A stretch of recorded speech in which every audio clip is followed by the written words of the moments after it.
For a long time, I believed I was the best wife I could be. I am 34, a former member of the military, and now stay home full-time with our two young sons. I have studied the literature on traditional relationship dynamics and tried to follow every principle of the red pill woman framework. Yet, despite my efforts, our marriage felt off. My husband would linger in his car after work. His kisses felt like items on a checklist, and he seemed increasingly miserable, retreating to his office at every opportunity. He blamed work exhaustion, but no amount of alone time I carved out for him seemed to fix the distance. The realization hit me during a beach trip with my mother and sister. Their frazzled, anxious energy was so overwhelming that I found myself wanting to hide. It held up an uncomfortable mirror to my own life. I realized that while I was saying all the right things, I was bringing that same overperforming stress to my home.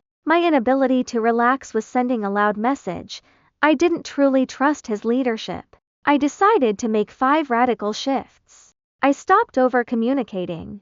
I hadn't realized I was flooding him with words, narrating every task and venting every emotion. By embracing silence, I made room for him to speak. I stopped overperforming. I used to think a spotless house and perfect meals earned me safety. In reality, it just exhausted me and crowded him out. I moved my energy toward being joyful rather than busy. I stopped chasing connection. I let go of the subconscious story that he didn't care. I realized he always cared. I was just emotionally exhausting to be around. I softened my body language. As someone who was practically allergic to sitting down, I forced myself to slow my pace, lean into him, and hold eye contact.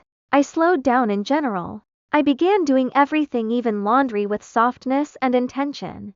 I stopped the go whirlwind, finally allowing him to breathe in his own home. The results were almost instantaneous. Within 24 hours, the sparkle returned to his eyes. Over the last 2 weeks, the affection I had been pining for came flooding back.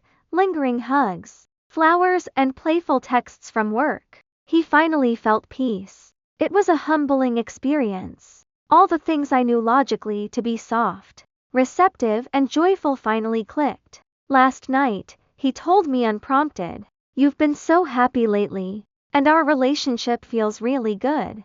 I realized that by doing less, I was finally giving him more.